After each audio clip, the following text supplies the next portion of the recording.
Hey guys, so welcome back to Real Chalk. I'm Jamie. I'm Sam. And we have our head of media, Connor. What's going on, guys? How are things? Very good. Ready to rock? Absolutely. What are we talking about?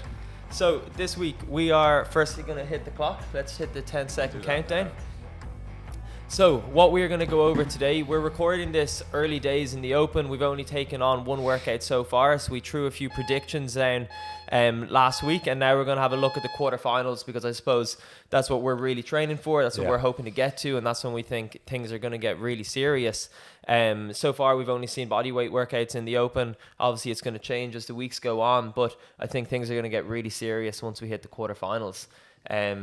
Any predictions on what we think might be coming up or what you're training for? So I think hopefully the quarterfinals have all the cool shit. Yeah. So I know they have an equipment list for the Open, but there's no like limits on the equipment list for quarterfinals. They've already said or hinted at rope climbs, and they've hinted at GHD sit-ups. Well, as your training goes, I think you've done more rope climbs than ever. So many rope climbs. To the extent that Anna was doing physio yesterday and she had some lady on the bed. She had to tell Sam to stop doing rope climbs because he was coming up and looking in the window.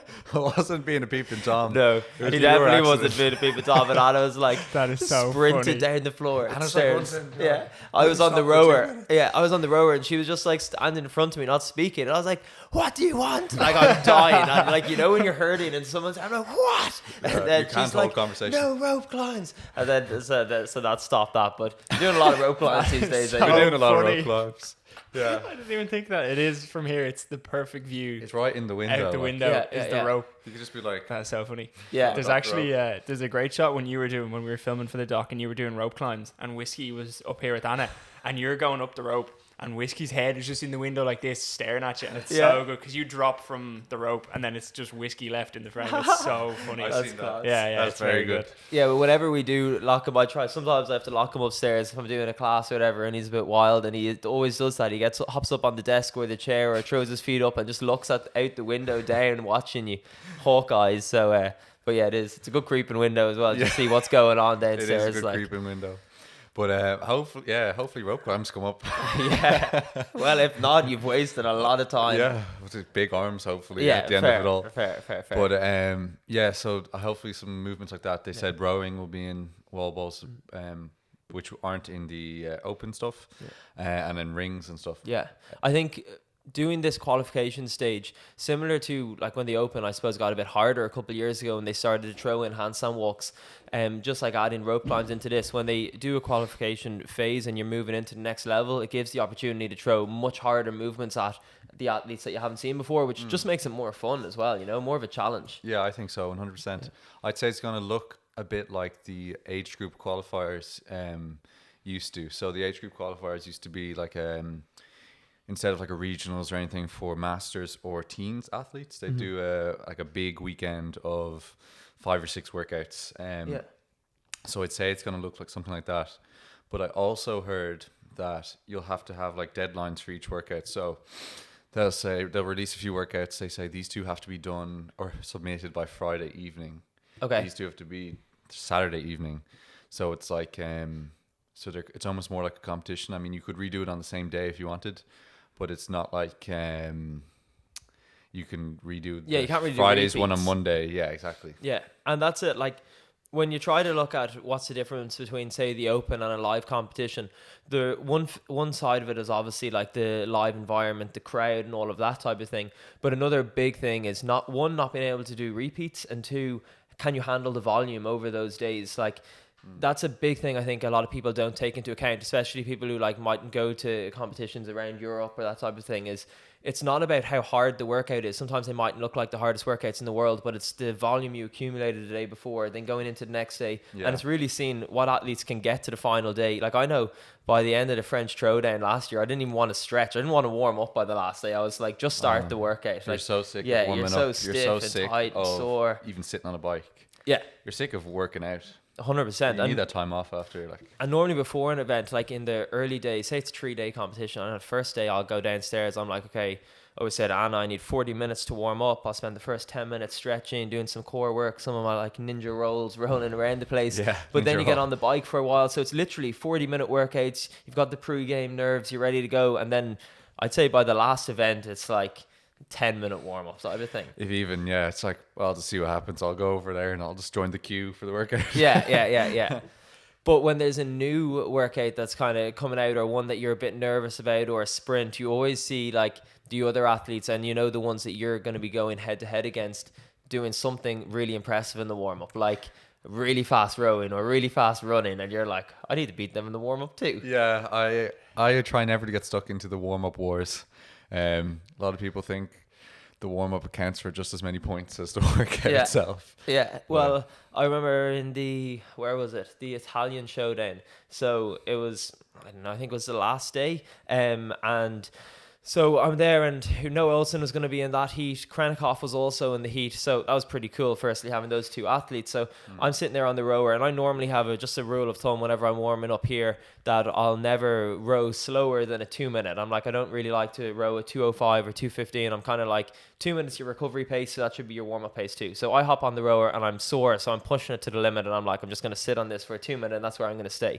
Krennikov jumps on beside me, and he's like, it was our first event of the day 3, so he's cold, like, and he just hops on 138, and he's chilling, looking around, and I was like, oh no, like, that's like if you're going out to a rugby match and you'll see this ogre in front of you in the same position as you, like, that's literally the same. I was just like, oh, for God's sake, he's warming up and he's rowing like my max, like, this is a joke. That is outrageous. Krennikov is a freak. I remember at the first event of regionals, no one knew who he was. He was completely unknown. And the workout started with a 3K row.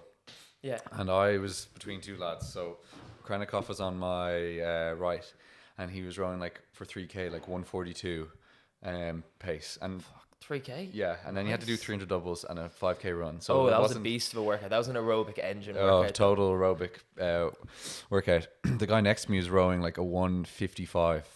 So I'm like, I'm going to go 148, 1forty-nine, right? Bang in the middle. Yeah. I'm like, these idiots, this guy's got to blow up. Yeah. This guy's got to lose. Crush this. Yeah. But then Krennikov obviously kept that pace. Yeah. And won the whole event. So, and then won the whole regionals. So crazy. Was that his first year that he really started to shine? Yeah, no, he was completely unknown going in. Yeah. So that I really looked the fool. Good thing I didn't tell anyone at the time. I was like, I wasn't laughing at him on camera going, look at this idiot row next to him. you were doing some training here before that regionals when you practiced that workout. I think that was one of the first times you trained in this gym, but I had just gotten the runner off I think it would first come out, the assault runners came out in a German competition. So when I heard that, I got onto them and got it straight off the competition because it was the fastest I could buy it. And then you were up here doing some practice on the thing. Yeah, and I remember doing the workout going, I can't remember how it went or ever, but I just remember I was dying. I'd never ran on a runner, and it's very different running on a assault runner. Different. It's so much harder. And it's like a hamster wheel. It's like a hamster wheel. Literally. Especially when you're not used to it, because you want to get to the front of the runner, but the closer you get to the front, it just speeds up, and you just go. I know, and you don't want to fall off the back either. I didn't know how I was into doing. the machine. Like, going sideways and stuff. But also to start with a 5K is very far. Very long time on the runner. And I just remember getting off like midway through the workout and stopping for a sec because I was like, I actually have never felt this on my legs. And you were like, I think you had to go coach a class, but you're like, yeah, because you were at regionals year before. You're like, yeah, I don't think they let you get off the runner. Yeah, I remember that. And I was just there like, what? Yeah, because I didn't know. Because literally, you'd said you're taking on the workout, then you're just standing there. I'm like, Jesus, that was a very fast run. And then you're getting back on. I was like, no, you can't do that. I was like, I just needed to stop. Yeah. What is this devil hamster wheel machine? Yeah, exactly. But no, you do need to build endurance on it. Yeah. But Can we just reference the very loud bangs if anyone's listening? Filippo is doing heavy clean and jerks. The Italian stallion is downstairs throwing some big boy weights around. I think he's building up to a 1 rep max clean and jerk. So if you hear that in the background, that's what that is. We're not under attack or there's an earthquake. We're doing this while in siege. There's an army outside. No, just Filippo in the gym. On that, actually, for Filippo training downstairs, do you find in between your open workouts, is your training full on at the moment, or what's it like? Are you preparing for the next workout, or what are you doing? So currently, the first week of the open, which was last week for us, time wise, It was a kind of a bit of a taper going in, and then this week is actually a pretty heavy week. I think next week's going to be a heavy week, and then it'll taper off the week of the quarterfinals. So we're still in full training mode. Actually, this weekend we're going to be doing a quarterfinal simulation weekend. Oh, nice. So like we'll do the open workout Friday morning, and then we'll have, based on whatever that is, we'll do other workouts throughout the weekend. Yeah. To simulate a quarterfinal kind of thing. Okay, cool. So are they doing it like a TTT competition, almost like a leaderboard? Will it be that intense, or? I'd say there will be a leaderboard. Yeah. Okay, so there'll be no time for repeats this week anyway. No, there Might won't. get my repeat in then and take you out this time. Yeah, for sure. I'd say come Monday I'll be like, no, I'm not repeating there. Yeah. I just have to send it Friday. 100%. No, depending on the workouts, and what comes up, that's kind of what I can cancel out, I suppose. Like, well, I wasn't doing wall walks anyway before, but I definitely won't be doing them this week. But my training, I'm trying to go full on, but at the same time, I'm trying to do kind of like low impact stuff, which isn't going to affect my body for the open workouts. Because at the same time, even though you might want to practice all your chest to bars or whatever that might come up, I definitely don't want to tear my hands. I was doing a lot of snatching the other day, but I did more volume reps at 100 rather than, I know you went heavy the other day, but rather than for me pushing it right up to that max limit, I just don't want to push my shoulders over the edge. So I'm still trying to keep my training really heavy, but I don't want to risk any injury because I want to peak for the quarters. Of course, yeah. That's kind of the goal of that. That makes total sense, yeah. Yeah. I think, even though I was snatching heavy, I think it was more... It was for time as well, Yeah, though. it Like, wasn't you as, can't like- really go an absolute max if you're, like, that was a 145, I think it took you 145 to hit 3 at 100, 2 at 110, 1 at 120. Yeah. Yeah. So it wasn't like I was maxing out, just aimlessly. Like it was Exactly. It kind was of just for focused time. on. It was fast. Yeah, exactly. Have you ever done in a competition, have you ever done one of those for time lifts when it's like a ladder when you run from bar to bar? No. They're Not not. like a bar to bar. They always look so cool. Those ladders. Not in- Yeah, like not the in snatch savage. ladder and stuff. Yeah, they're dead. Yeah, not in competition. Running bar to bar. Have you? I did it once in that Italian competition when I competed against the kids. No, yeah. So when I was in, no, it wasn't Italian. It was Marseille, and there was again like that. There was meant to be. It would have been run really cool if I had done it properly. So it was basically. It was the first workout I think I've ever actually really messed up in a competition, because I literally went too slow. So basically it was squat snatches, and the first round was like 60 kilos, 70 kilos, 80 kilos, 90 kilos. And each time, and there was going to be 3 rounds, and the next one would start a weight heavier, so 70, 80, 90, 100, and then the final one would have been 80, 90, 100, 110 or 115, say. And what would happen is they'd like cut out the bottom 5 people each round type of thing. So if there was 40 male athletes, they just kept cutting them out, so there would be the final 10 or so at the last round. Yeah. But I was so focused on, the way in a lot of lifting you always have to show your rep, you show your hips coming through. So I was sprinting to the bar, hitting a really fast squat snatch, and I got my reps and I flew through it, but I was just slower than everyone else, and I think I came like at the very bottom because I was being so conservative of the first heat. Yeah. And I was like saving my energy for the final round. Like even in the warm up, like we were talking about earlier, it was full warm up wars. People were going heavier than the final lift because I remember knowing I could snatch 120 and the heaviest bar was going to be 115. And people were hitting 120s in the warm up. So I was like, okay, this is a war type of thing. It was like a good strength session beforehand. And then when they called out the names, they literally called them out, and I actually sounded like such a dick. He called out all the names, and I was like, sorry, I think you forgot my name. And he was like, no, Jamie, you just didn't make it. And I was like, no. And like people just turned around like sniggering, laughing at me, and I was, That's such a bummer. yeah. Because you're well able to like win Oh, that event. that was it. I was just like, this is bullshit. But that's just competition. I just made balls of it. I didn't go for it. I played it too safe. And as well as needing to make sure your reps are perfect in any competition, you still need to push the line as well to make sure you're moving fast enough. Otherwise, you end up like me and you don't get through. I'd say there's still people then who have only met you that one time, and anytime they hear your name, they're like, oh, that's that guy who thought he made it and didn't. What an idiot. That is Literally. so good. That's actually really funny. It wasn't ideal.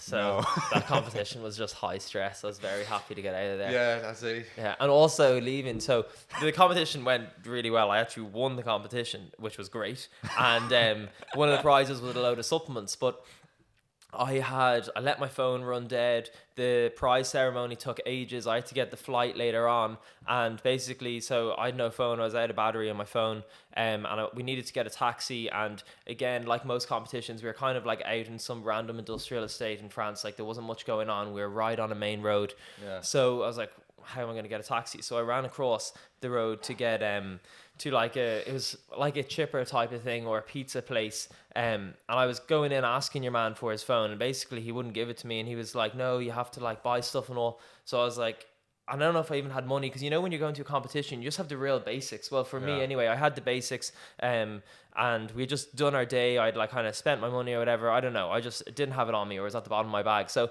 I swapped him basically his phone for the supplements that I had just won. So, and I wasn't going to bring them on the plane anyway. So I was like, please, can I use the phone? I need to get a taxi. I'm in a rush. I was really stressed. I was in a rush. I just gave him like 3 tubs of protein or whatever. And he's like, oh, get strong, fucking Popeye, this type of thing. I was like, that's it, boy. That's really good. That's really smart. Yeah. That's on the fly thinking. 100%. Barter with anything. You have the weirdest competition stories. I know, They're not even like competition stories. They're like travel stories, because everything seems to go fine. And then it's like, oh, I got locked in an ATM, or I gave the chipper man all my protein. I know. And like, it starts so weird. Like, and going to a comp, I'm a worrier. Like, I'm like, okay, this might go wrong, that might go wrong. So I try to prepare for everything. And then I find myself in the most random situation. You'll never be able to worry about ahead of time. Yeah, exactly. I'm like, how did this happen? And it's not like you're going to competition going, I hope I don't get trapped in an ATM yeah, glass case. It's always the most bizarre thing. I hope I don't have to negotiate with the chipper owner. I know, like, I know. What, like, Everything I have to control around the competition goes to plan. That's fine. And then it's those random things like my phone running out of battery like that, or and just being stuck in. I'm really surprised Anna lets you out alone. Like, I know. Yeah, 100%. Or the best was at regionals. It was in Madrid. And I don't know why I said this, but I was like so keen on going over on my own, having 5 days to prepare completely on my own to Madrid. Anna didn't even come with me, which is the first time she ever didn't come with me to something. And I don't know why, I don't even remember why I did it, but I went on my own to Madrid. Okay. And she came over like 2 days before the competition. So I was there for 3 to 5 days on my own. And it was where we were, it was just like everyone was speaking Spanish. There was no English at all. And so I was going out walking along the promenade every day, and it was like a really nice kind of real flat road, and there were all these guys on rollerblades. So I was like, I need to kill my time. So I went to a shop and bought a longboard, and I was flying along on my longboard. I was absolutely loving it. And then one day, and someone had said to me, you have to be careful of pickpocketers. So I was like, all right, whatever. So flying around on my longboard, and some guy kind of shoulders me and knocked me off my board. I didn't fall over. I just kind of, my feet came off the board. And then I picked it up, kept flying along, and I realized he had pickpocketed me. He had shoulder charged me, managed to get the phone out of my pocket. So then, and that was literally on the first or second day. So I had another 2 or 3 days in Madrid. I had no phone. Like, these stressful things happen to me in competitions. It's so bad. How the I hell? know. How did he pickpocket you so quick? Oh no, that's not even the surprising thing. They are pros. insane. They're pros. Yeah, the videos you see are absolutely ridiculous. Because they go in like 2s or 3s. So like that guy shoulders you, gets your wallet, just does this, and his mate walks past, takes it, and you have no idea that it's gone. Because I didn't realize for a while, and I was flying along, and then when I went back through the steps, I was like, there was no reason for him to knock me off my board. Like, he's walking, I'm skateboarding, we're on a huge promenade. There was no reason. I just did a little shoulder charge, and it must have been his chance just to get it. And then so I was up a skateboard, down a phone, like absolute nightmare. So then I had to go buy some crappy phone, buy a SIM card. Then I had to do all the, like, you know, when you log in through your laptop to get your old number. Then I had to ring my family with it. It was just an absolute nightmare. So that was high stress. That's I feel like you're losing money going to these competitions. Yeah, actually, final thing. I'm just saying so dumb on this stuff. But anyway, last one. When that regionals as well, so I get terrible hay fever, and I always get these 180 milligram Zyrtec or Piriton hay fever tablets, and you can only buy 20 milligram here, but you can buy 180 in Spain. So I stock up big time and use them over here. And I was trying to explain to the lady what I wanted. Turns out she gave me painkillers. So I was on these like powerhouse painkillers in the lead up to the comp, but they're just normal painkillers. But I was like real drowsy, and like they were like normal painkillers you can get over the counter, so they're like perfectly fine. But I remember being real tired and real dopey, and then that's when my family were coming over, and I was like, Mum, look, these like hay fever tablets are shit. Like, I'm so tired. And she was like, yeah, because they're not painkillers, dumbass. Give them back to me. Finally, the competition rolled around, and then I was in the zone, ready to rock. But there you go. Sam, you need to say some dumb stories. I'm losing badly here. Like, I'm just impressed you've made it this far. Like, yeah, I know. Yeah, that's incredible. It's actually incredible. Oh my god. Well, look, we're nearly at the time limit, so unless Sam, you've got, I don't know, a story to make Jamie feel better. Not off the top of my head. I can't think of anything. I feel like we're only scratching the surface as well. I feel like these are the tamed versions. Yeah. Well, not even the tame version, but these are competition related. I'm sure there's plenty of terrible travel stories from just general holidays. I'm gonna keep my mouth shut from now on because it's just not ideal. Like, that is too good. Well, look, we might actually finish on time today, lads. What do we say? Yeah. First, what's this episode? yeah, episode 11, and we finish. Episode 11. We Wow. finish on time. So yeah, that's me, lads. If you want to sign her off for us. Yeah. I would just say, leave a review, or we're coming to get you. real talk. Thanks, boys.